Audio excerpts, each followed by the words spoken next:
হায় হায় হায় বাহার, কি অবস্থা তোর? এত সুন্দর স্মার্ট পোলারে বাইর থেকে বাড়ি করে দিল, হ্যাঁ? না খাইতে খাইতে তো একদম হুগে গেছে গা। দিনের মধ্যে কি তো আমায় নাই? তোর বাপ তোর বাইর থেকে বাড়ি করে দিল।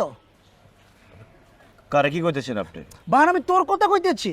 বুঝলাম তুই পরীক্ষা ফেল করছস, মানুষ তো মার্ডার করস নাই। হ্যাঁ, পরীক্ষা ফেল করছিস থেকে তোর না খাওয়া সব বন্ধ করে দিব, আর তোর বাপ তোর বাড়ি থেকে লাত্তি মেরে বাড়ি করে দিব।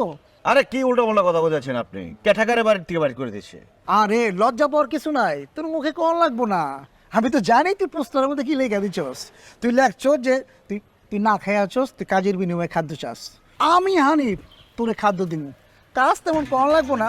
আমার বাসার যাবি, থালা বাসন মাজবি, ঘর পরিষ্কার করবি, ফ্লোর পরিষ্কার করবি, সামনে যে গেটটা আছে গেটে একটু পাড়া দিবি, যেমন চোর ডাকার ভিতরে ঢুকতে না পারে। সেই বিনিময়ে আমি তোর 3 বেলা পেট চুক্তি খাওয়ান দিব। তাই ডাক্তার বলা কি কষ্ট এটা? আমার চিনস তুই? আমার দাদা ছিল জমিদার, তার দাদা ছিল আরো বড় জমিদার।